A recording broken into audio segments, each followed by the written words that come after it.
আপনি নিজেকে নবীর প্রেমিক দাবি করেন, আপনি নবীকে নবীর প্রেমিক উম্মত দাবি করেন, ওই সাত নবীর জন্য 1500 বছর করতে, আর আপনি মাত্র 15 মিনিট সময় দিতে রাজি না। আমি বলবো আপনি মদিনাওয়ালা হতে পারেন না। বন্ধুরি আমার দিকে তাকান, আমি আপনাদেরকে কি বুঝাইতে চাই বন্ধু। একটা গাধার নাম পাইলাম আকির। আকির নামক একটা গাধা। বাংলাদেশে মানুষের জীবনে গাধার কোনো গুরুত্ব নেই। আমি যখন 2018-তে পুরো ভারতবর্ষ সফর করলাম, আমি যখন কাজা গরিবে নামাজের গেট থেকে বের হলাম, তখন আমি চাইয়া দেখলাম গাধার পিঠে করে অনেক বোঝাই করে মাল অজানা গন্তব্যের দিকে নিয়ে যায়, কিন্তু গাধার কাছে গন্তব্য অজানা, কোথায় জানে না, মালিক যেখানে নিয়ে যায় সেখানে যায়। এমন একটা গাধা ছিল আমার নবীর প্রেমিক। বন্ধুরে আমার নবী যখন চলে গেল, ওই গাধা শুধু কান্দে। গাদার চোখে চোখ দিয়ে পানি পড়ে আর কান্দে, বলে আয় রে, আমি আর কি জীবনে আমার এই চর্মচক্ষু দ্বারা আমার প্রাণের নবীকে দেখতে পাবো না।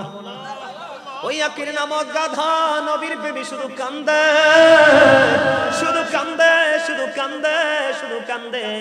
ও বন্ধু, কান্দতে কান্দতে 3 দিন 3 রাত্র পার হয়ে গেল, কোনো খাবারও খায় না, কোনো পানিও খায় না।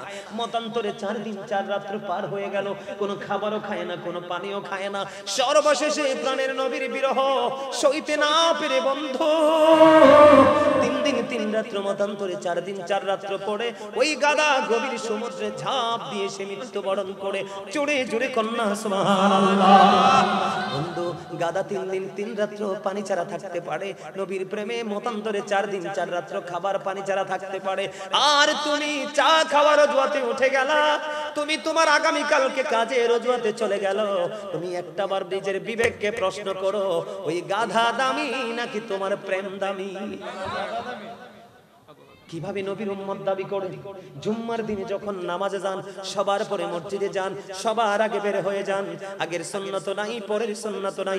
আমার নবী বলেছেন, যে ইচ্ছে করে আমি নবীর একটা সুন্নাত ছেড়ে দিবে, আমি তাকে কোনোদিন উম্মত বলে স্বীকৃতি দিব না। আর যে নবীর কাছ থেকে সার্টিফিকেট না পাবে, তার নসিবে জান্নাত মিলবে, আমার আল্লাহ মিলবে। বুঝতে পারছেন নি? খবর বুঝতে পারছেন? নবীর প্রেম বন্ধু আমার দিকে তাকান, আমি কি বলি আপনার একটু হৃদয় দিয়ে শুনেন। হযরত হানজালার বিয়ে হলো, একটা যুবক এবং একটা যুবতীর সবচেয়ে মধুর রাত হলো ভাসর রাত। কথা কয় না কেন? একটা নারী যখন যৌবনে পা রাখে, একটা ছেলে যখন যৌবনে পা রাখে, প্রতীক্ষা গণে, বাবা গণে বন্ধু, ছেলের বাবা গণে আমার গড়ে পুত্রবধূ আসবে অত্যন্ত ফুটফুটে সুন্দর, আর মেয়ের মা গণে আমার গড়ে আসবে নূরানী জামাই। দুজনের মিল হয়ে যায়, ও বন্ধু বাসর ঘরে চলে যায়, এটা আমার আল্লাহর বিধান। বন্ধুরে আমার বাসর ঘরে চলে যায়, অত্যন্ত মধুময় হয় তাদের এই মুহূর্তগুলো। এমন একজন প্রেমিক ছিল হযরতে হানজালা। হযরতে হানজালার প্রেম হলো, বাসর হলো। যখন শুনতে পাইলেন আমার নবী উহুদের ময়দানে অবস্থা ভালো না, ও বন্ধু ভাসর করে বিবি ছেড়ে উন্মুক্ত তরবারি নিয়ে চলে গেল বন্ধু উহুদের ময়দানে। উহুদের ময়দানে যখন চলে গেল হানজালা, পিছন পিছন হানজালার বিবিও দৌড়ায়। যাইতে যাইতে যাইতে যাইতে ডাক দিয়ে বললেন, ইয়া রাসূলুল্লাহ, নবী গো, আমার স্বামী কোথায়? ওই বন্ধু উহুদের ময়দানে সকল মুজাহিদরা আমার হানজালার লাশ খুঁজলেন, কোথাও নাই। আমার নবীকে সর্বশেষে হানজালার বিবি একটা ডাক দিয়ে বলল, বিবি, নবী গো, আমার স্বামী কোথায়? আমার নবী বললেন, তুমি উপরের দিকে তাকাও। তাকিয়ে দেখতেন হানজালার লাশ শহীদ হইছে জমিনে, কিন্তু লাশ আসতেছে উপর থেকে। জোরে জোরে বলুন সুবহানাল্লাহ। এবার হানজালার বিবি চলে গেলেন, যাইয়া হানজালার দাড়ি মোবারকের দিকে তাকায়া দেখে ফুটা ফুটা করে তাজা পানি ঝরে ঝরে পড়ছে। এবার একটা ডাক দিয়ে বললেন, ইয়া রাসূলুল্লাহ, ইয়া হাবিবাল্লাহ, নবী গো, ও প্রাণের নবী, বাসর হয়েছে যেমনি সত্য, গোসল হয়নি এটাও তেমনি সত্য। ইয়া রাসূলুল্লাহ, আমি দেখতে পাই আমার স্বামী তো গোসল করা, আমার স্বামীর দাড়ি বেয়ে বেয়ে ফোঁটা ফোঁটা করে পানি পড়ে। ইয়া রাসূলুল্লাহ, ইয়া হাবিবাল্লাহ, নবী গো, আমরা কেমন নবী, কেমন করে নবীর সাথে প্রেম করতে হবে বন্ধু, কেমন শিক্ষক হিসাবে নবীকে মানতে হবে, একটুখানি শিখো। ও নূরপুর ভদ্রপাড়ার যুবকেরা, একটুখানি শোনো, একটুখানি শিখো, একটুখানি জানো। এবার বন্ধু কি করলেন, নবীজিকে বললেন, নবী গো, আমার স্বামীর দাড়ি বেয়ে বেয়ে ফোঁটা ফোঁটা করে পানি জোরে পড়ছে গো নবী, নবীটা কেমন করে সম্ভব? এবার আমার নবীজি একটা ডাক দিয়ে বলল, রে হানজালার বিবি, বিবি রে, তোমার স্বামী পৃথিবীর কারো প্রেমে পড়েনি, আল্লাহর প্রিয় বন্ধু হাবিবুল্লাহর প্রেমে পড়ে শহীদ হয়েছে। এই জন্য আমার আল্লাহ জানে হানজালার গোসলটা ফরজ হয়ে গেছে। আমার আল্লাহ এই জন্য ওই যে হানজালাকে আল্লাহ রাব্বুল আলামিন জান্নাতের খাদিম দিয়া গোসল করাইয়া, আর সের নিচের পানি কোন জায়গার পানি? কথা বলেন না, কোন জায়গার পানি? ও বন্ধু, আর সের নিচের পানি জান্নাতের খাদেম দিয়া, আর সের নিচের পানি দিয়া গোসল করাইয়া ওই যে কবরে পাঠাবে, যেই কবর হবে দৈর্ঘ্যে প্রস্থে 70 গুণ চওড়া। জোরে কন্যা সুবহানাল্লাহ। আরব আল্লাহু আকবার, ইয়া রাসূলুল্লাহ, ইয়া রাসূলুল্লাহ, জিন্দাবাদ, জিন্দাবাদ। আপনি আপনি আপনার ঘর ছেড়ে আসতে পারলেন না। হানজালার মাত্র বিয়ে হলো, বাসর হলো, নবীর বিবি ছুটে গেল। গোসলের দায়িত্ব নিছে কে? আল্লাহ। প্রেমটা আমার আল্লাহ রাসূলের সাথে কেমন করছে খেয়াল করছেন? একটাবার খেয়াল করছেন? আমার নবীকে আমার আল্লাহ কত মর্যাদা দিয়েছে, কত ভালোবেসেছে, একটাবার খেয়াল করেছেন? আরে ভাই, মরা খেজুর গাছ উস্তনে হান্নানা মসজিদে নববীতে যখন মিম্বর হলো, নবীজি খেজুর গাছ ছেড়ে দিয়ে মিম্বরে দাঁড়িয়ে খুতবা দিল, তখন উচ্চ আওয়াজে খেজুর গাছ কান্না শুরু করলো। সমস্ত সাহাবীরা সে কান্নার আওয়াজ শুনেছে। নবীজি প্রশ্ন করলো, রে উস্তনে হান্নানা, তুমি কি আমার সঙ্গী দুনিয়া হতে চাও? পারে কাল রাসূল গো পারে। জোরে জোরে কন্যা সুবহানাল্লাহ। বন্ধুরে আমার, একটা প্রেমের গল্প বলে, একটা হাদিস বলে শেষ করে দিব আজকের আলোচনা, কারণ রাত্র অনেক হয়ে গেছে। বন্ধু একটুখানি মন দিয়ে শোনেন, কারণ মিলাদ কিয়াম মোনাজাত অনেক বাকি আছে। বন্ধু, শুধু কি ছেলেরাই প্রেম করতে পারবে? শুধু পুরুষরাই প্রেম করতে পারবে? না না না বন্ধু, নারীরাও প্রেম করেছে আমার নবীর সঙ্গে। এর মধ্যে আমি যার প্রেমে বেশি মুগ্ধ হয়েছি, ও বন্ধু, ওর প্রেমের গল্প শুনে আমি কেঁদেছি এবং নিজেকে অত্যন্ত নগণ্য মনে করেছি। তার নাম হলো হযরতে নুসাইবা। বন্ধুরে আমার, ওই উহুদের ময়দানে নুসাইবা শুনতে পাইলেন নবীজি শহীদ হয়ে গেছে। নুসাইবা সহ্য করতে পারলো না বন্ধু, ওই উহুদের ময়দানের দিকে দৌড়ায়।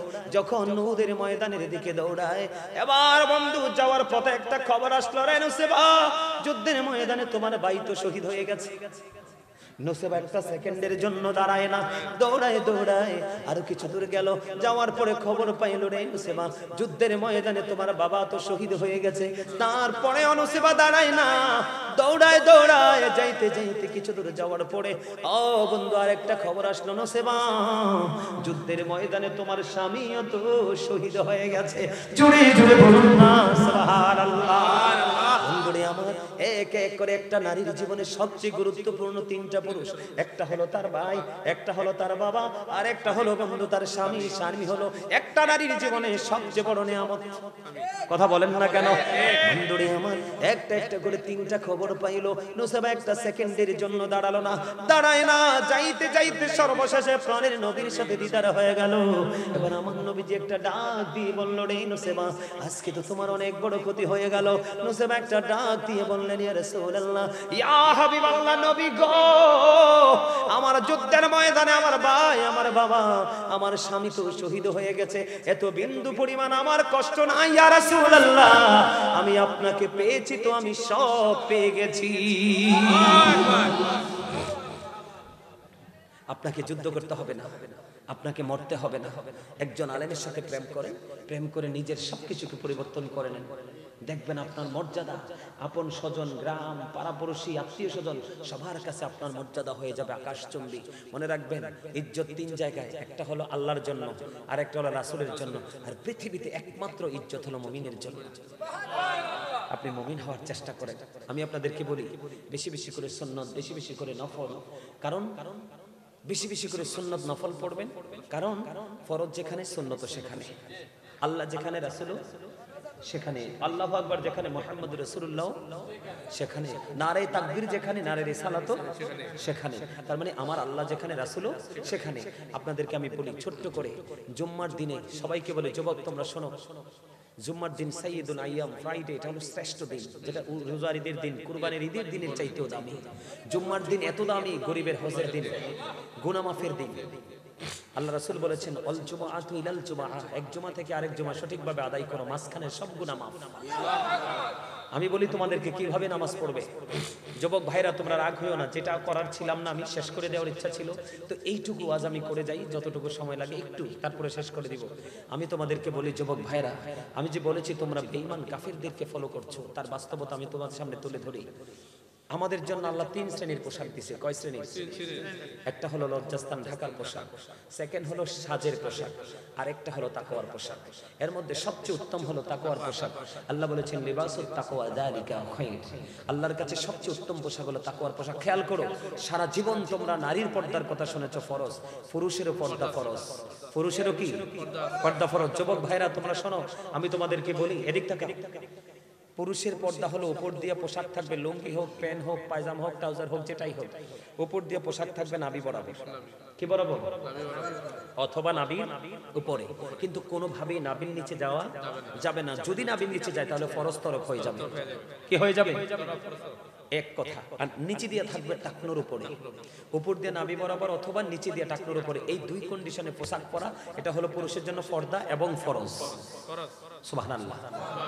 এখন তোমরা যে পোশাক পরো, তোমরা আমাকে বুকে হাত দিয়ে বলো তো, উপর দিয়েও লজ্জাস্থান ফাঁকা, নিচের দিক দিয়েও টাকনোর নিচে না, শুধু পায়ের মোড়ার নিচে। বুখারী শরীফের মধ্যে আসছে, বুখারী শরীফের মধ্যে আসছে, যারা আল্লাহ এবং রাসূলের কথা অমান্য করে টাকনোর নিচে এবং নাভির নিচে ঝুলিয়ে ঝুলিয়ে পোশাক পরবে, তাদের ঠিকানা হলো জাহান্নাম। কি? এখন আমার কথা হলো, তোমরা বলতে পারো যে হুজুর নিচে দিয়ে আমি বটে উঠাই ফেলবো, কি করব? উঠাই ফেলবো। কিন্তু তুমি যতই উঠাতে পারো নিচের দিক দিয়ে, কিন্তু উপর দিক দিয়ে উঠানোটা কখনোই পসিবল না, এটা ইম্পসিবল। তার কারণ জিন্স প্যান্টটা জন্মই হয়েছে ছোট্ট হয়ে। কি হয়ে? ছোট্ট হয়ে। আমি তোমাদেরকে বলি, মনে আছে আল্লাহ আমাদেরকে সুন্দর করে বানাইছে, সুন্দর রাখার জন্য তোমাদের জন্য আল্লাহ সুন্দর পোশাক দিয়েছে। মনে রাখবে, যেই যুবক ইমানদার পুরুষ পোশাক পরার পরেও তার লজ্জাস্থান দেখা যায়, সে পোশাক পরিহিত পুরুষ নয়, সে ল্যাংটা পুরুষ। কি পুরুষ? আমি তোমাদেরকে বলি, আমি বাস্তবতা তুলে ধরছি, তোমরা আগামী দিন থেকে একটু ট্রাই করবে। এই তোমরা কি কথা বলো না ভাই? তোমরা আগামী দিন থেকে একটু ফলো করবে। একটা ছেলে শার্ট পরে মসজিদে গেল অথবা গেঞ্জি পরে গেল, পরনে জিন্স প্যান্ট, আমি চ্যালেঞ্জ করে বলতে পারি, তোমরা যখন দেখবে সে রুকুতে গেছে, তোমরা তার পিছন দিক দিয়ে লজ্জাস্থান দেখতে পাবে। এটা 100% লজ্জাস্থান দেখা যায়। তাহলে তোমাকে তো, যার লজ্জা নাই তার ইমানও নাই, যার লজ্জা নাই ইমান নাই, যার ইমান নাই তার আমলের কোনো ভ্যালু নাই, কোনো গ্রহণযোগ্যতা নাই। এজন্য লজ্জা হচ্ছে, লজ্জা থাকে চোখে। তুমি যদি তোমার লজ্জাটা বুঝতে না পারো এবং এটা কেন, এই পোশাকটা কতটা অভিশপ্ত এটা জানতে না পারো, তাহলে এটা দায় তোমাকে নিতে হবে। তুমি নিজের উপর নিজে জুলুম করেছো। সূরা ইউনূসের 44 নম্বর আয়াত দ্বারা প্রমাণিত। কি? এবার আসো, হাদিস শরীফের মধ্যে আসছে, রাসূল বলেছেন 3 শ্রেণীর মানুষকে আল্লাহ কিয়ামতের দিন দয়া করবে না, ক্ষমা করবে না, মায়া করবে না। এর মধ্যে প্রথম হলো যে ইমানদার পুরুষ টাকনোর নিচে ঝুলিয়ে ঝুলিয়ে পোশাক পরে। 2 নাম্বার হলো যে মানুষকে উপকার করে, সুযোগ পেলে খোঁটা দিয়ে তার কলিজা ভেঙে দেয়। 3 নাম্বার হলো যারা ব্যবসার মাধ্যমে মিথ্যা কথা বলে বলে কাস্টমার ঠকিয়ে টাকার পাহাড় গড়ে। এটা হলো এখানে আসার কারণ হলো যে এই যে পোশাকটা, আবু বকর সিদ্দিক রাদিয়াল্লাহু তাআলা নবীকে প্রশ্ন করলো, নবী গো, আমার পোশাকটা যদি নিচের দিকে চলে যায়, আমি এটাকে উঠাই ফেলি, এই কারণে কি আমি সাজার অন্তর্ভুক্ত হব? নবীজি বললেন, না, তোমারটা চলে গেছে, তুমি মনে করেছো যে সীমা লঙ্ঘন করেছো, উঠিয়ে ফেলো। এটাই হলো তাকওয়া। আর এইটা যার মধ্যে আছে তার জন্যই আল্লাহর নিয়ামত বরাদ্দ। সবচেয়ে মজার ভয়ঙ্কর খবর, এই তোমরা কথা বলো না, এই যে তুমি কথা বলো না, এদিক তাকাও, আমার দিকে তাকাও, ওদিকে তাকাইছো কেন? এদিকে তাকাও। তোমরা যারা জিন্স প্যান্ট পরে মসজিদে যাও, ভাই তোমাদেরকে বলছি, নবীজি একদিন মসজিদে অবস্থান করতেছে, এর মধ্যে একজন লোক এসে নামাজের নিয়ত বেঁধে ফেললেন। নবীজি বললেন, তুমি ওযু করে আসো। অথচ তাকবীর বাঁধার পরে, নিয়ত বাঁধার পরে কিন্তু সবকিছু কাজ করা হারাম। অথচ নিয়ত বাঁধার পরে নবীজি বললেন, তুমি ওযু করে আসো। তিনি ওযু করতে গেলেন, ওযু শেষ করে এসে আবার নিয়ত বাঁধলেন, কিন্তু স্টাইল চেঞ্জ করে নেন। তিনি আবার নিয়ত বাঁধলেন, নবীজি বললেন, তুমি ওযু করে আসো। তিনি আবার নামাজ ভেঙে ওযু করতে গেলেন। তৃতীয়বার তিনি এসে ওযু করে এসে আবার নামাজের নিয়ত বাঁধলেন। নবীজি বললেন তুমি ওযু করে আসো। এবার বন্ধু থার্ড পারসন একজন প্রশ্ন করলেন, ইয়া রাসূলুল্লাহ, নবী আপনি বারবার বলতেছেন তাকে ওযু করতে, নবী গো কেন গো? আমার নবীজি জানিয়ে দিয়েছে তুমি চাইয়া দেখো, তার পোশাকটা আল্লাহর অর্ডার অমান্য করেছে, সীমা লঙ্ঘন করেছে, তুমি চাইয়া দেখো তার পোশাকটা ট্রাক্টরের নিচে ঝুলতেছে। এই পোশাক পরে কিয়ামত পর্যন্ত নামাজ পড়তে পারবে, ওই নামাজ দিয়ে আল্লাহ পাবে না।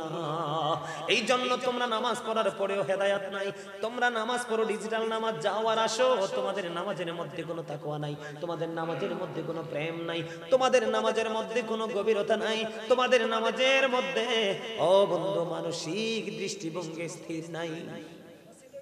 আমি আবার বলি, বিশেষ করে আমি আপনাদেরকে একটা টেকনিক শেখাই।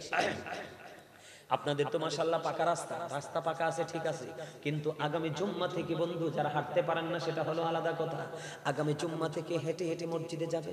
নবীজি বলেছেন যে যত দূর থেকে মসজিদে আসবে সে তত বেশি নিয়ামতের অধিকারী হবে। আগামী জুম্মা থেকে হেঁটে হেঁটে মসজিদে যাবে। বন্ধুরে আমার নবীজি বলেছেন সব দিনের চাইতে উত্তম রূপে জুম্মার দিনে গোসল করো, তা করো সবার আগে। জুম্মার দিনে গোসল করে তোমার সবচেয়ে উত্তম যে জামা তোমার আলমারিতে পাঞ্জাবি, এইটা তুমি লাগাও, তবে উত্তম হলো সাদা পাঞ্জাবি। পাঞ্জাবিটা পরো, পরার পরে তুমি তোমার ঘরে যদি আতর থাকে সুগন্ধি লাগাইয়া দাও, লাগাইয়া তুমি জিকিরি করতে করতে দরুদ করতে করতে তুমি মসজিদের দিকে চলে যাও। যদি যুবক তুমি যদি সবার আগে যদি মসজিদে যাইতে পারো, আমার নবীজি বলেছে ও আমার প্রেমিক উম্মত যুবক, তোমার জন্য নিয়ামত বরাদ্দ হলো, সবার আগে যদি তুমি মসজিদে গিয়ে প্রথম কাতারে বসতে পারো, ও বন্ধু তোমার একটা জুমা এইভাবে পড়ার কারণে তোমার আমলনামা একটা ওট সাদকার সওয়াব দেওয়া হবে। তুমি গেলা সবার আগে, কি তুমি সবার আগে গিয়েছো, তুমি বের হয়েছো সবার পরে, এটার মজা আরেকটা।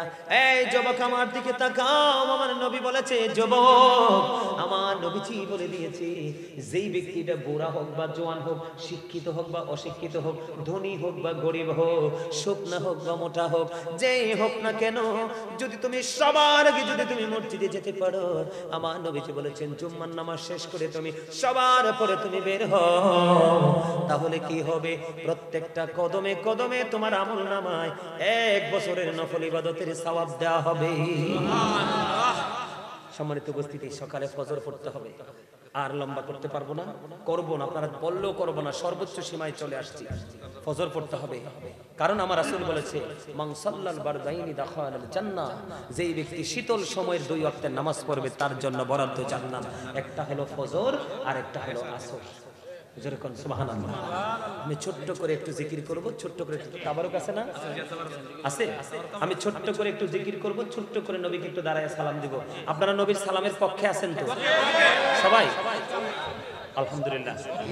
সম্মানিত উপস্থিতি, আমি সিস্টেম করতেছি চাচা, আমি সিস্টেম করতেছি, আমার দিকে তাকান। আপনারা শুধু তাবারুক গুলো নিয়ে আমার কাছে চলে আসেন।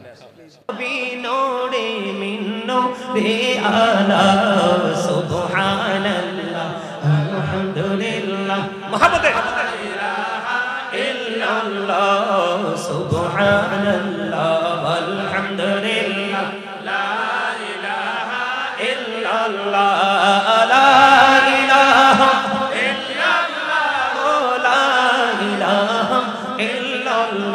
নামের সাথে নাম মিশাইয়া জানে আল্লাহ পাঠাইলা, নামের সাথে নাম মিশাইয়া জানে আল্লাহ পাঠাইলা, নিজে আল্লাহ দোস্ত বলে তাহার প্রেমে মজিলা। সুবহানাল্লাহ আলহামদুলিল্লাহ লা ইলাহা ইল্লাল্লাহ সুবহানাল্লাহ আলহামদুলিল্লাহ লা ইলাহা ইল্লাল্লাহ লা ইলাহা ইল্লাল্লাহ লা ইলাহা ইল্লাল্লাহ লা ইলাহা ইল্লাল্লাহ মুহাম্মাদুর রাসূলুল্লাহ সাল্লাল্লাহু আলাইহি ওয়াসাল্লাম। জোরে জোরে বলুন আলহামদুলিল্লাহ। কার কার কাছে ভালো লাগছে? মনে শান্তি আসছে? শান্তি। এটাই হলো, যদি আমল করার পরে মনে করেন যে হৃদয়টা ঠান্ডা হয়ে গেছে, খাবারের কোনো চাহিদা নাই, পানির কোনো চাহিদা নাই, অন্য কোনো কিছু মনে নাই, আদার্স কোনো কিছু আপনার ব্রেনে নাই, শুধু একটাই আছে, আমি আল্লাহকে ডাকছি, আল্লাহ আমাকে, আমি আল্লাহকে স্মরণ করছি, আল্লাহ আমাকে স্মরণ করছে, এর মধ্যে প্রশান্তি আসে, তখনই মনে করবেন যে আপনি আল্লাহ পর্যন্ত পৌঁছাইতে পেরেছেন। আর যদি আমল করার পরে আপনার হৃদয়ে প্রশান্তি না আসে, মনে করবেন যেটা জ্ঞানপ্রেট হয় নাই। ঠিক কিনা বলেন? বন্ধুরে আমার, আমার আলোচনা যেটা, আপনার আলোচনা খেয়াল করেন, আল্লাহ স্রষ্টা, সৃষ্টির মূল হলো আপনার আমার নবী, এটা বিশ্বাস করেননি? এখন কিন্তু ফিতনা শুরু হয়েছে, এখন কিন্তু এটাও বিশ্বাস করে না। আমি আপনাদেরকে এটাও ক্লিয়ার করে দেই, আমার নবীজি বলেছেন, I am from the light of Allah and everything has been created from my light. আমার নবীজি বলেছেন, I am from the light of Allah, আমি আল্লাহর নূর থেকে, and everything has been created from my light, সৃষ্টির সবকিছু আমি নবীর নূর থেকে। আনা নূরুম মিন নূরিল্লাহি ওয়া কুল্লু শাইইন মিন নূরি। সুবহানাল্লাহ। নবীজির জবান মোবারকের কথা অস্বীকার করার কোনো সুযোগ নাই। এখন আপনাদেরকে একটু আমি বুঝাই, নূর বললে অনেকে, নবীজিকে নূর বললে অনেকে এটা বুঝতে চায় না, সে ওয়ার্ড মিনিং বুঝে না। কি করে না? সে ওয়ার্ড মিনিং বোঝে না, এই জন্য সমস্যা। সমস্যা হলো, নূর হলো আরবি শব্দ, বাংলাতে এটাকে বলা হয় আলো, ইংলিশ এটাকে বলা হয় লাইট। এখন আপনারা বলুন তো, আমাদের এই মাহফিলে যখন আলো আসলো, অন্ধকার কি দূর হয়ে গেছে না? এটাই তো নূর, এটাই কি? আপনার সমাজে একজন শিক্ষিত মানুষ আছে, তাকে সবাই মূল্যায়ন করে, অনারেবল পারসন হিসেবে তাকে কি করে? অনার করে সবাই। তো ওনার কথাগুলোর অপেক্ষায় থাকে, ওনার কথা শুনলেই মানুষের মধ্যে পরিবর্তন চলে আসে। তাহলে সমাজ থেকে অন্ধকার দূর হয়ে গেল, ওই ব্যক্তিটা নূরানি মানুষ, এটা নূর। কি নবীজি বলেছে, পৃথিবীতে তোমরা দুই ধরনের মানুষের সাথে কম্পিটিশন করো, একটা হলো তোমার সমাজের প্রভাবশালী ধনী মানুষ, যিনি হালাল পথ উপার্জন করে, দান করে করে করে করে পবিত্র কাজে নিজেকে ইনভলভ রাখে, সবসময় যুক্ত রাখে, এই একটা। আরেকটা হলো তোমার সমাজের মধ্যে এডুকেটেড পারসন, যারা উচ্চ শিক্ষায় শিক্ষিত, যারা সুশিক্ষায় শিক্ষিত, যারা তার শিক্ষার আলো দিয়ে সে অন্ধকারকে দূর করে দিচ্ছে, ওই দুইটা পারসনের সাথে তোমরা কম্পিটিশন করো। এখন আমরা দুইটার ধারে কাছেও নাই, সব রং পথে হাঁটছে। কথা বলেন ঠিক না ঠিক? এই নবীজি বলে দিয়েছেন কি, সৃষ্টির শুরুকে আল্লাহ, রাসূল, আমাদের নবী, শুধু তিনি আমাদের নবী নয়, তিনি নবীদেরও নবী। এই জন্য ওনাকে বলা হয় ইমামুল মুরসালিন। ঠিক না বলেন? ঠিক। তিনি আরো বলেছেন, মদিনাতে যখন জাবের রাদিয়াল্লাহু তাআলা প্রশ্ন করলো, ইয়া রাসূলুল্লাহ, সর্বপ্রথম আল্লাহ রাব্বুল আলামিন কোন জিনিস সৃষ্টি করেছে? নবীজি তখন উত্তর দিয়ে দিয়েছেন, I was A profit when Adam was mixture of water and mud। আমি ওই সময় নবী, যখন আদম ছিল কাদা মাটির মাঝে। তার মানে এখনো আদম নাই, তখনও আমি নবী। ঠিক। তাহলে আমার নবী ফার্স্ট, আমার নবী লাস্ট। কথা বলেন না কেন? এই দুটো হাদিস থেকে তার মানে নবীজি বলেছেন, আউয়ালু মা খালাকাল্লাহু নূরি জাবের, তোমার আল্লাহ রাব্বুল আলামিন সর্বপ্রথম তোমার নবীর নূর সৃষ্টি করেছে। তাহলে আমার নবী first, our prophet is the last prophet, আমার নবী খাতামুন নবীন, আমার নবী শেষ নবী। তাহলে নবী শুরু করেছে নবীকে দিয়ে, শেষও করেছে নবীকে দিয়ে। ঠিক কিনা বলেন? এই জন্য আমি প্রায় সময় একটা গজল বলি, একটু গাইবো? পছন্দ করবেন আপনারা? জগৎটাকে আল্লাহ পাকি সুন্দর সাজাইছে, সর্বশেষে নূর নবীকে ধরায় পাঠাইছে, সর্বশেষে জগৎটাকে আল্লাহ পাকে সুন্দর সাজাইছে, সর্বশেষে নূর নবীকে ধরায় পাঠাইছে, সর্বশেষে নূর নবীকে ধরায় পাঠাইছে। নবীকে আল্লাহ আপন নূরে সৃষ্টি করে সবার আগে, বলেন নবীকে আল্লাহ আপন নূরে সৃষ্টি করে সবার আগে, পাঠাইয়া সবার পরে সম্মান দেখাইছে, পাঠাইয়া সবার পরে সম্মান দেখাইছে, সর্বশেষে নূর নবীকে ধরায় পাঠাইছে, সর্বশেষে নূর নবীকে ধরায় পাঠাইছে। সবুজ জমিনটাকে সবুজ রঙে সাজায় আছে সুন্দর করে, আকাশেতে মিটি মিটি তারা ঝুলাইছে, আকাশেতে মিটি মিটি তারা ঝুলাইছে, সর্বশেষে নূর নবীকে ধরায় পাঠাইছে, সর্বশেষে নূর নবীকে। ভালো লাগছে? অনেক বড়, কিন্তু গাইবো না, কারণ আমার আজকে ওয়াজ করতে হবে। এখানের মানুষগুলো উইক, কি ভেরি উইক। আমি তাদেরকে কি করব? স্ট্রং করব।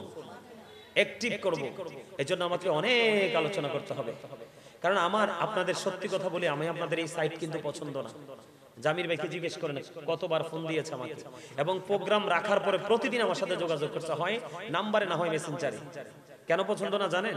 এইদিকে অনেক আগে আসতাম, এখানকার মানুষ হৃদয় উজাড় করে আলোচনা শুনতে জানে না।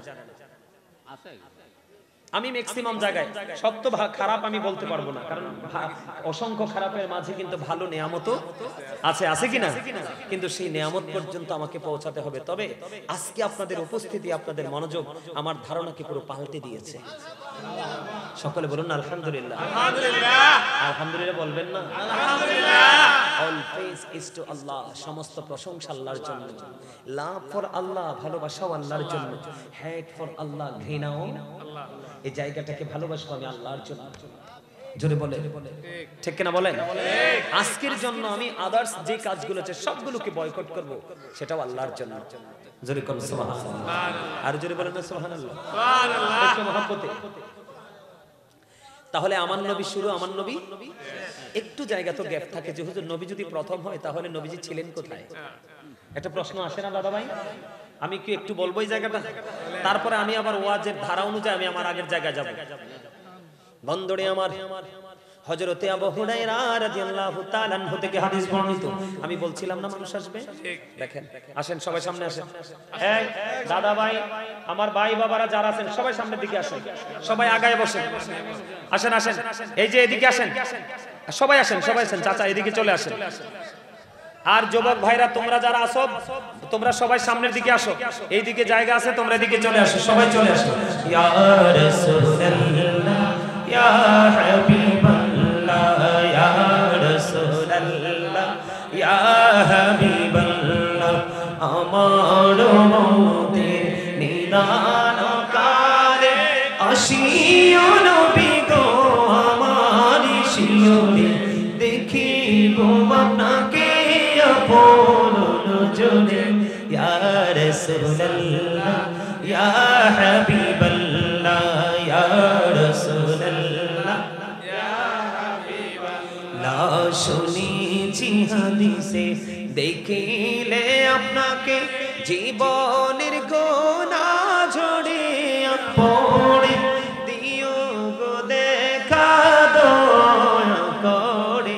ইয়া রাসূলুল্লাহ, ইয়া হাবিবাল্লাহ, ইয়া রাসূলুল্লাহ, ইয়া হাবিবাল্লাহ, আসসালাতু ওয়াসসালামু আলাইকা ইয়া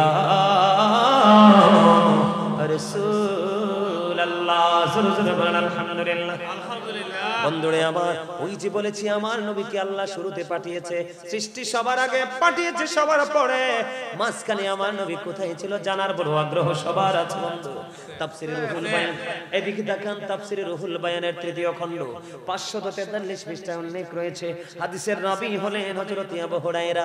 আমার নবী, আপনার নবী তো জাহানের বাদশা নবী, তিনি বলে দিয়েছেন, আমার নবী বলেছেন, একদিন তিনি জিবরাইলকে প্রশ্ন করলেন, ও ভাই জিবরাইল, তোমার বয়স কত বলো? এবার জিবরাইল বললেন, ইয়া রাসূলুল্লাহ, আমার বয়স কত আমি বলতে পারবো না।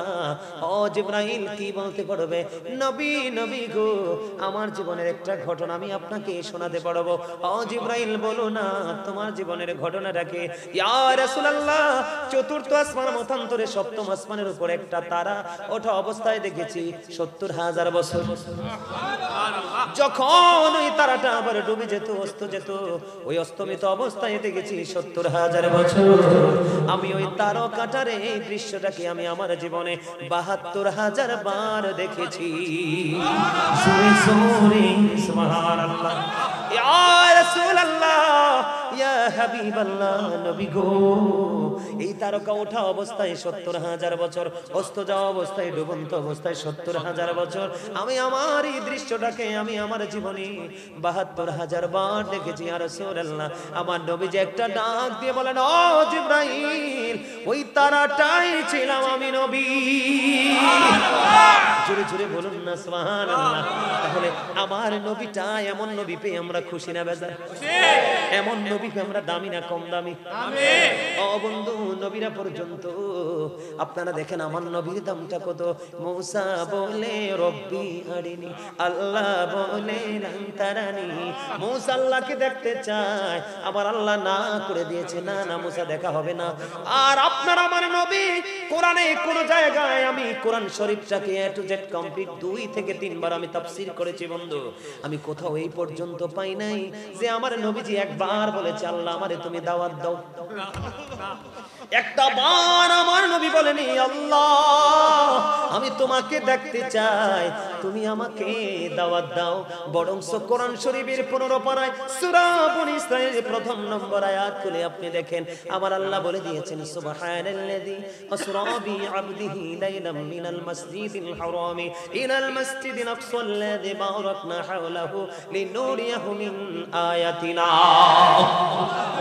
আমার আল্লাহ সর্বপ্রথম সুবহানাল্লাহ বলেছে। আমরা আশ্চর্যজনক কিছু দেখলে সুবহানাল্লাহ বলি, সুবহানাল্লাহ বলেন না? আমার আল্লাহ বলেছেন পবিত্রতা ওই সত্তার যিনি ওই রজনী যুগে আল্লাহর প্রিয় হাবিবকে মসজিদে হারাম থেকে মসজিদে আকসা পর্যন্ত ভ্রমণ করিয়েছেন। আমার আল্লাহ বলেছেন আমি ভ্রমণ করিয়েছি, চারপাশ আমি বরকতময় করে দিয়েছি। আল্লাহ কেন তুমি বরকতময় করে দিয়েছো? আমার আল্লাহ বলেছে আমি যেন আমার হাবিবকে আমার নিদর্শন গুলো দেখাতে পারি। জোরে জোরে কন্যা সুবহানাল্লাহ। ওই নবীর উম্মত আমরা।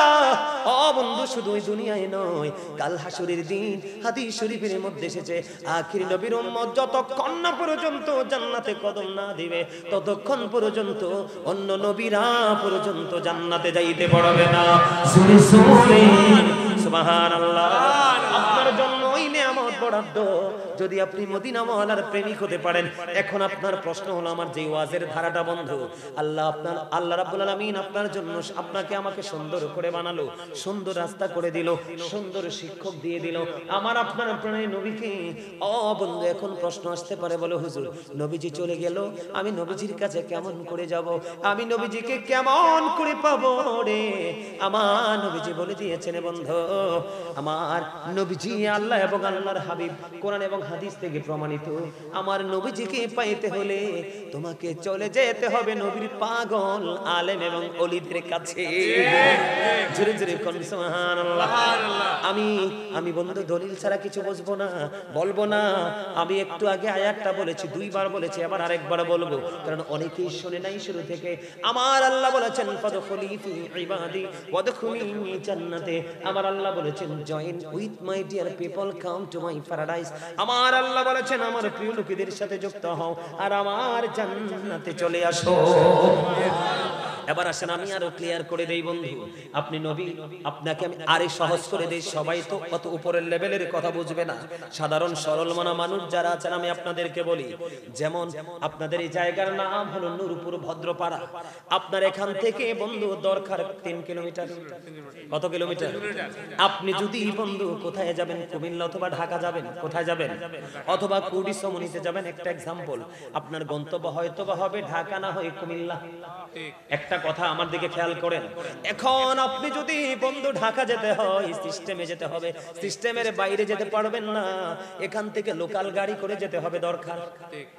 দরকার থেকে বন্ধু যদি ডাইরেক্ট গাড়ি আপনি না পান তাহলে লোকাল কোন গাড়িতে করে চলে যেতে হবে কুড়িসমনিতে। কথা বলেন না কেন? সমনিতে যাওয়ার পরে আপনি সিদ্ধান্ত করবেন ডাইরেক্ট বাসে উঠবেন নাকি লোকাল। কথা কয় না কেন?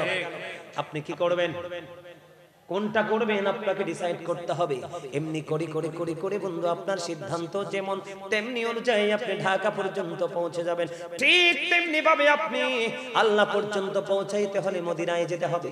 আল্লাহ বলে মদিনা হলো তোমাদের জন্য, মুমিন তোমাদের জন্য আমি আল্লাহ পাওয়ার স্টেশন হলো মদিনা। ওই মদিনা হচ্ছে ডাইরেক্ট স্টেশন। ওই মদিনায় আসতে হলে তোমাকে লোকাল স্টেশন অতিক্রম করতে হবে। জোরে জোরে বলুন ঠিক না বেঠে? এবার বন্ধ লোকাল স্টেশন। আল্লাহকে আমার পাইতে হবে, কারণ আমার আল্লাহ আমাকে জান্নাতের জন্য নয়, জাহান্নামকে ভয় করেও নয়। আমার আল্লাহ আমাকে সুন্দর করে বানাইছে, মন মতো করে বানাইছে, নিয়ামতে পরিপূর্ণ নবী দিয়ে আমাকে ধন্য করেছে। আমি আমার আল্লাহর এই সুন্দরকে রক্ষা ইজ্জত করার জন্য আমি আল্লাহকে ডাকবো। ডাকার জন্য মদিনার ওয়ালার কাছে যেতে হবে, আর মদিনা ওয়ালার কাছে যেতে হবে, মদিনা ওয়ালার প্রেমিক আলেমের কাছে যেতে হবে। সুরে সুরে বলুন সুবহানাল্লাহ। বন্ধুরে আমার দিকে তাকান, আমার আল্লাহ বলেছে ইয়া আইয়ুহাল্লাযীনা আমানুত্তাকুল্লাহা ওয়াবতাগু ইলাইহিল ওয়াসিলা। আল্লাহ বলেছেন হে ঈমানদারগণ, তোমরা আল্লাহকে পাওয়ার জন্য আল্লাহকে ভয় করো, আল্লাহকে পাওয়ার জন্য ওসিলা খোঁজো। হুজুর সেই ওসিলাটা কি? আমার আল্লাহ বলেছেন ইয়া আইয়ুহাল্লাযীনা আমানুত্তাকুল্লাহা ওয়া কুনু মাস সাদিকিন। আমার আল্লাহ বলে দিয়েছেন ঈমানদারেরা তোমরা আল্লাহকে ভয় করো, আল্লাহকে পাওয়ার জন্য ওসিলা হিসেবে সাদিকিনদের অন্তর্ভুক্ত হও। ও সাদিকিনের ব্যাখ্যা করতে গিয়ে শাইখ ইসমাইল হাক্কি রাদিয়াল্লাহু তাআলা আনহু আমি বন্ধু দেখতে পেলাম তাফসীর রুহুল বায়ানের মধ্যে আল্লাহর ওলির কথা বলা হয়েছে, তাফসীর মাঝহারির মধ্যে আল্লাহর ওলির কথা বলেছে, তাফসীর কদরির মধ্যে হক্কানি আলেমকেও যুক্ত করা হয়েছে। কারণ হক্কানি আলেম এবং হক্কানি আল্লাহর ওলিরা আল্লাহ আল্লাহ রাসূলের বিধি বিধানের খুনি। জোরে জোরে কোন সুবহানাল্লাহ। আমার আল্লাহ শুধু এখানে একান্ত নয়, আমার আল্লাহর বলেছেন আতিউল্লাহ, তোমরা আল্লাহর অনুগত করো, ওয়া আতিউ রাসূল, রাসূলের অনুগত করো, ওয়া উলিল আমরি মিনকুম, তোমাদের মধ্যকার উলিল আমরদের অনুগত করো। তার মানে আপনার আমার মাঝেই আছে মদিনা ওয়ালা। কথা কয় না? আপনার আমার মাঝেই আছে আল্লাহ ওয়ালা। আপনি ওই আল্লাহ ওয়ালার সাথে কি হয়ে যান? যুক্ত হয়ে যান, প্রেমের বন্ধনে আবদ্ধ হয়ে যান। সেই যেই পথে চলে আপনি সেই পথে হাঁটেন। আপনি দেখবেন আলেমদের সাথে প্রেম করে হাঁটেন। এবার আপনার আলেম যত দূরেই হোক, জীবনে যদি আপনার দেখা না হয়, নবীজি বলেছে তুমি যাকে ভালোবাসবে সে যদি মদিনা ওয়ালা হয়, তার সাথেই তোমার হাসর হবে, তোমার কোনো টেনশন নেই। জোরে জোরে বলুন সুবহানাল্লাহ। আরো জোরে বলেন। আমি আপনাদেরকে বলি, আল্লাহ আরো বলেছেন ইন্নাল্লাযীনা ইউবাইউনাকা ইন্নামা ইউবাইউনাল্লাহ ইয়াদুল্লাহি ফাওকা আইদিহিম। আমার আল্লাহ বলেছেন যারা আপনার হাতে বায়াত করে তারা যেন আল্লাহর হাতে বায়াত করলো। হক্কানি আল্লাহর ওলি এবং হক্কানি আলেম, হক্কানি আল্লাহর ওলির হাতের উপর থাকে আল্লাহর কুদরতি হাত। এটা কোরআন থেকে প্রমাণিত। বন্ধু, যুগ যুগে যুগে যুগে যুগে এমন বুজুর্গগুলো আল্লাহ তৈরি করবে অন্ধকারাচ্ছন্ন মানুষ থেকে আলোর দিকে আনার জন্য। জোরে কন্যা সুবহানাল্লাহ। এই জন্য আমার আল্লাহ বলেছে তোমরা যদি আমার পাগলের হাতে হাত রাখো, তোমরা যেন আমি আল্লাহর হাতে হাত রাখলা, আমার পাগলের হাতের উপর আমি আল্লাহর হাত। তাহলে আপনাদের আর ভয় করার দরকার আছে না। আপনি গাজী সুলাইমানকে ভালোবাসেন অথবা আদার্স আপনার যাকে বেশি ভালোবাসে, ফেভারিট পারসন, তাকে আপনি ভালোবাসেন, তাকে আপনি লাইক করেন, আপনি তাকে আপনার ভালোবাসার মেসেজটা জানিয়ে দেন, হুজুর আমি আপনাকে ভালোবাসি, আই লাভ ইউ। কথা বলেন না কেন? আপনি মেসেজ জানিয়ে দেন, ওনাকে ইনফর্ম করে দেন, উনি জেনে যায়। দেখবেন আস্তে আস্তে করে একদিন আপনার মেসেজের উত্তর দিয়ে যাবে, প্রেমের ডুবি হয়ে যাবে, কথোপকথন হয়ে যাবে, আলাপ হয়ে যাবে, মদিনার রাস্তা খুঁজে পাবেন। আর মদিনার রাস্তা খুঁজে পাইলে মনে করবেন অটো এই রাস্তায় আমার আল্লাহ আছে। জুরি জুরি কন্যা সুবহানাল্লাহ। এবার আসলে বন্ধু বলে হুজুর আপনি যে তাদের সম্পর্কে তখন মেসেজগুলো দিলেন, তাদের গ্রহণযোগ্যতা, তাদের পাওয়ার কতটুকু আছে এবার শুনেন। আমার আল্লাহ বলে দিয়েছেন আলা ইন্না আউলিয়া আল্লাহি লা খাউফুন আলাইহিম ওয়ালা হুম ইয়াহজানুন। আমার আল্লাহ বলেছেন শুনে রাখেন, ও নূরপুর ভদ্রপাড়ার মানুষ তোমরা তো এমনিতেই ভদ্র, সবাই শোনো। তোমরা আল্লাহ বলেছেন বিহোল্ড, জেনে রাখো, verily the friends of Allah have nothing to fear or to regret. আল্লাহ বলেছেন তোমরা জেনে রাখো আল্লাহর ওলিদের কোনো ভয় নেই, তাদের কোনো দুঃখ নেই, তাদের কোনো চিন্তা নেই, অর টু রিগ্রেট, তারা পরকালেও চ্যাম্পিয়ন। চুরে চুরে সুবহানাল্লাহ। আমার আল্লাহ আরো বলে দিয়েছে, দিক তাকান, আল্লাহ বলেছেন নাহনু আউলিয়াউকুম ফিল হায়াতিদ দুনিয়া ফিল আখিরা। আমার আল্লাহ বলেছেন we are your protecting friends in the life of the world and in the hereafter. আমরাই তোমাদের বন্ধু দুনিয়ার জীবনে এবং পরকালের জীবনে। আপনি যদি যাকে ভালোবাসেন সেই যদি আল্লাহ বলা হয়, সেই যদি মদিনা বলা হয়, আমার আল্লাহ বলে দিয়েছেন ওই ব্যক্তি হবে আপনার দুনিয়া এবং আখিরাতের বন্ধু। সুবহানাল্লাহ। ওয়াজকার অস্বীকার করার সুযোগ আছে? এবার আপনারা আসেন বন্ধু, এখানে একটা জায়গা আছে বলে হুজুর শুধু প্রেমই করলে চলবে না, না না, এই জন্য আপনাদেরকে শুরুতে আমি একটু ভয়ঙ্কর জায়গাটা ঘুরাই আনছি। আল্লাহ ধরবে খুব শক্তভাবে, হিসাব নেবে চুকিয়ে চুকিয়ে, বাঁচতেও পারবেন না, মরতেও পারবেন না, পালাতেও পারবেন না, জাহান্নামের প্রত্যেকটা স্টেজ আপনাকে অতিক্রম করতে হবে। এই জন্য আপনার মনের মধ্যে ভয় রাখতে হবে, শুধু প্রেম করলেই চলবে না। আমার আল্লাহ বলে দিয়েছেন আল্লাযীনা আমানু, যারা ঈমান এনেছে, ওয়া কানু ইয়াত্তাকুন, এবং তাকওয়া অবলম্বন করেছে, লাহুমুল বুশরা, তাদের জন্য সুসংবাদ, ফিল হায়াতিদ দুনিয়া, দুনিয়ার জীবনে, ও ফিল আখিরা, এবং পরকালের জীবনে। জোরে জোরে বলুন না সুবহানাল্লাহ। এখানে একটা বিষয় ক্লিয়ার কি, যে আপনি ঈমান যদি কি ঈমান আনার পরে আপনাকে ভয়, তাকেও আপনার হৃদয়ে রাখতে হবে। কি রাখতে হবে? ভয়। আপনার মনের মধ্যে ভয় আসতে হবে। কি আসতে হবে? আপনি কিন্তু শুধু প্রেম দিয়ে সফল হতে পারবেন না, পাশাপাশি আল্লাহ বলেছেন আল্লাযীনা আমানু, যারা ঈমান এনেছে, কানু ইয়াত্তাকুন, এবং তাকওয়া অবলম্বন করেছে। তাকওয়া অবলম্বন করলে লাভটা কি? আল্লাহ বলেছেন O believers you fear me, আল্লাহ বলেছেন ঈমানদারেরা তোমরা আমাকে ভয় করো, লাভ হবে কি? আল্লাহ উইল ফরগিভ ইউ, তোমার সমস্ত জীবনের গুনাহ maaf করে দিবে। আর যখন তোমার গুনাহগুলি maaf হয়ে যাবে, তখনই তুমি আল্লাহ ওয়ালা, আল্লাহ দিদারপ্রাপ্ত বান্দা হয়ে গেছো। জোরে করুন না সুবহানাল্লাহ, আরো জোরে। তাহলে আপনার রাস্তা ক্লিয়ার তো? সহজ বুঝতে পারছেন? আর তো কোনো অসুবিধা নাই। এক্সাম্পল যদি দেই কয়েকটা, কেমন করে ভালোবাসতে হবে, ভালোবাসাটা কেমন হবে। নবীকে যে আপনি ভালোবাসবেন, এই ভালোবাসাটা আপনার জানের চাইতে বেশি হতে হবে, আপনার সন্তানের চাইতে বেশি হতে হবে, আপনার সম্পদের চাইতে বেশি হতে হবে। কারণ আল্লাহ বলেছেন আমি তোমাদের জন্য পাঠিয়েছি সিরাজুম মুনীরা, উজ্জ্বল প্রদীপ। আল্লাহ বলেছেন আমি তোমাদের জন্য পাঠিয়েছি নূরাম মুবিন, সুস্পষ্ট আলো। আল্লাহ সে আলো পেয়ে আমরা কি করব? আল্লাহ বলেছেন ফালিয়াফরাহু, তোমরা আনন্দ উৎসব করো। সুবহানাল্লাহ বলেন না? আপনারা যারা এসেছেন সবাই কি আজকে আনন্দিত না? ঠিক। আপনার এক আনন্দ হচ্ছে বুঝায় হাসি দ্বারা, কি দ্বারা? আরেক আনন্দ বুঝায় উপস্থিতি দ্বারা, আবার আরেক আনন্দ বুঝায় নীরবতা দ্বারা। এক একটা স্টেজে এক এক রকম ভাবে আপনি আপনাকে রিপ্রেজেন্ট করবেন। কথা বুঝতে পারছেন? তাহলে আজকে আপনাদের আনন্দ হলো উপস্থিতি এবং মনোযোগ সহকারে বসা এবং শোনা। আমার আল্লাহ বলেছেন ফালিয়াফরাহু, তোমরা আনন্দ উৎসব করো। আল্লাহ যদি আনন্দ করি নবীকে পেয়ে, তোমার নিয়ামত পেয়ে, তোমার ফজল পেয়ে, তাহলে লাভটা হবে কি? আল্লাহ বলেছেন হুয়া খায়রুম মিম্মা ইয়াজমাউন, এটা তোমার পুঁজি করা সম্পদ চাইতে উত্তম। সুবহানাল্লাহ, যদি কথা সুবহানাল্লাহ। কেমন উত্তম? বন্ধুরে আমার, আবার নবী মদিনায় থাকা অবস্থায় 27টা যুদ্ধ করছে। কয়টা? এর মধ্যে সবচেয়ে বড় যুদ্ধ হলো বন্ধু উহুদের যুদ্ধ। উহুদের যুদ্ধে যখন আমার নবীর প্রাণের নবীর দন্দন মোবারক শহীদ হয়ে গেল, আমার নবীজির মুখ মোবারক থেকে লোহ মোবারক বের হয়ে আসলো।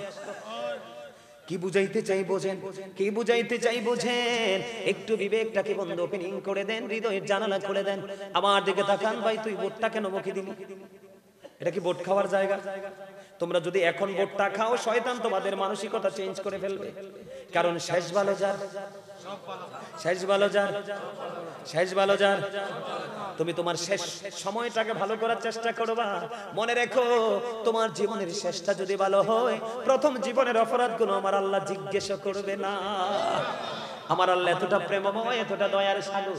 এই জন্য বলেছি আমার ওয়াজ পায় শেষের দিকে, তোমরা এই জন্য বলছি বোট বাদাম কিছু খাইও না। 365 রাত্রিতে একটা বছর, আজকের একটা রাতের কিছু অংশ আল্লাহর জন্য, নবীর জন্য পাগল হয়ে কাটিয়ে দাও। হয়তোবা হতে পারে তোমার জীবনের সবচেয়ে বড় নিয়ামতে ওয়াজ। আমি কি বুঝাইতে চাই তোমরা শোনো।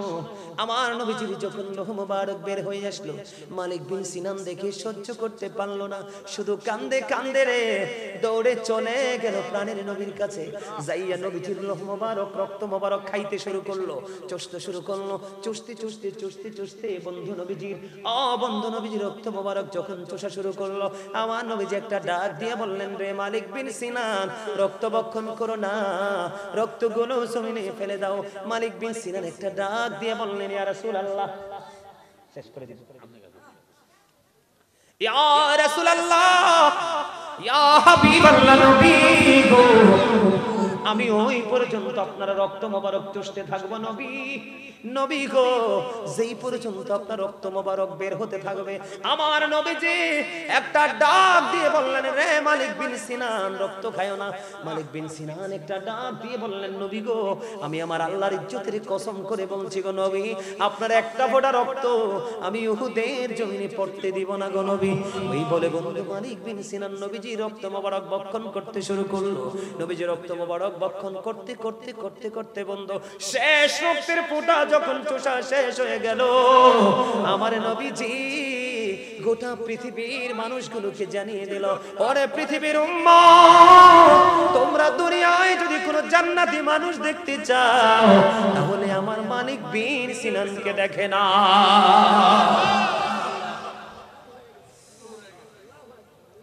আর আপনি আমি নবীর আশিক, পাগল, গোলাম, আপনাদের কাছে আসছি। আমি আপনাদেরকে কোনো প্রেসারও দেই না, খাইতেও বলিনি, কিন্তু সেই প্রেমের গল্প শুনতে অনেকে আসেননি, আফসোস। কত হতবাগা হলে সেটা হয়।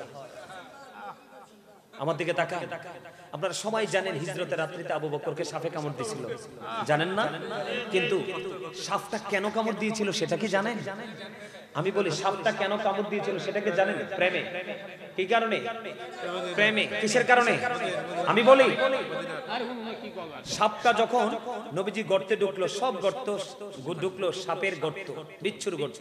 আবু বকরের জামা ছিঁড়ে ছিঁড়ে গর্ত ফিল আপ করে দিল, একটা গর্ত বাকি রইল, কিচ্ছু নাই, পাটা লাগাই দিল। এদিক দিয়ে নবীজি ঘুমিয়ে গেল, নবীজির ঘুম চলে আসলো। আবু বকরের পাটা দিতে দেরি, সাপটা সবল মারতে দেরি করলো না। আবু বকরের পাটা বিষাক্ত হয়ে গেল, শারীরিক গড়ন তার পরিবর্তন হয়ে গেল, কম্পন আরম্ভ হয়ে গেল। কেমন নবীর প্রেম! এরপরেও আমার নবীর ক্লান্ত, নবীর ঘুম ভাঙ্গায় না।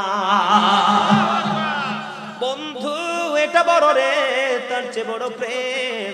আপনার মনের মধ্যে প্রশ্ন আসতে পারে, বলে হুজুর, আমার নবীর সঙ্গী যিনি রওজায় শুয়ে আছে আবু বকর ওমরকে সঙ্গে নিয়ে এমন সঙ্গে কামড় দিল, সাপ কি দেখলো না? সাপ দেখেছে বলেই সবল দিয়েছে। তার কারণ হলো বন্ধু, প্রশ্ন যদি করেন, সাপটা যে গর্তের মধ্যে আছে, এই গর্তের মধ্যে সাপটা অপেক্ষা করতেছে 1500 বছর। সবল দেওয়ার মানে হলো সাপের ভাষা। এটা সবল মানে কি? সাপের কথা, সাপের ভাষা। সাপ দেখে দেখে বলে, আবু বকর, পাশায়া নাও গো, আমি এই গর্তে বসবাস করার বয়স হলো 1500 বছর। আমি 1500 বছর অপেক্ষা করতেছি রে আমার প্রাণের নবীর দিদারের আশায়। রে আবু বকর, সবল দিলাম, পাশায়া নে, আমি আমার প্রাণের নবীকে প্রাণটা ভরে দেখব। আল্লাহ আল্লাহ আল্লাহ লা ইলাহা ইল্লাল্লাহ। মনটাই আমার চাই যে শুধু যেতে মদিনায়। হায়রে ও জীবনে রে বোঝাই যত, সে তো বোঝে না নবীজি। আল্লাহ আল্লাহ আল্লাহ লা ইলাহা ইল্লাল্লাহ। আল্লাহ আল্লাহ আল্লাহ লা ইলাহা ইল্লাল্লাহ। আপন নূর দিয়া আল্লাহ করিয়া সৃজন, আরশের পরে কুরসির তরে রাখিলেন গোপন নবীজি। আল্লাহ আল্লাহ আল্লাহ লা ইলাহা ইল্লাল্লাহ। আল্লাহ আল্লাহ আল্লাহ লা ইলাহা ইল্লাল্লাহ। শ্বশুরিরে জিন্দা নবীজি সোনার মদিনায়, আসুন সবাই দাঁড়াইয়া সালাম জানাই নবীজি। আল্লাহ লা ইলাহা ইল্লাল্লাহ। আল্লাহ আল্লাহ আল্লাহ লা ইলাহা ইল্লাল্লাহ। ইয়া নবী সালাম আলাইকা। সাউন্ড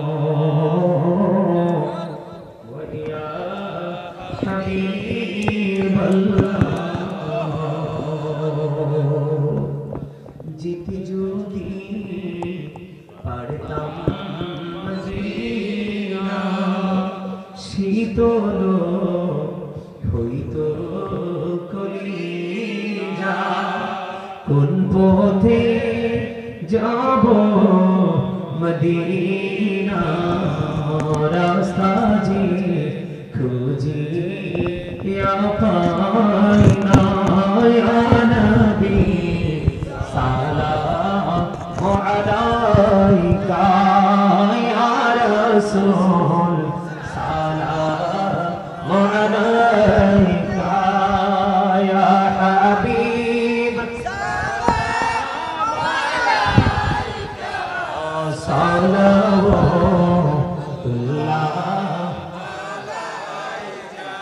मुस्तफा जानी रहमत पहला नाम शम्मे बच में हिदायत पहला हुस्न आजम इमाम तो का वन्नों का जलवाए शान कुदरत पहला को सलाम मुस्तफा जानी रहमत पहला नाम शम्मे बज में हिदायत पहला को सलाम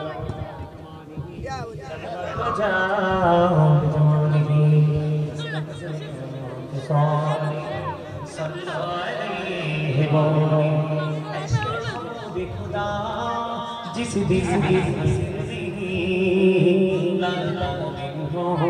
लेकिन ईमान में कामल गल होला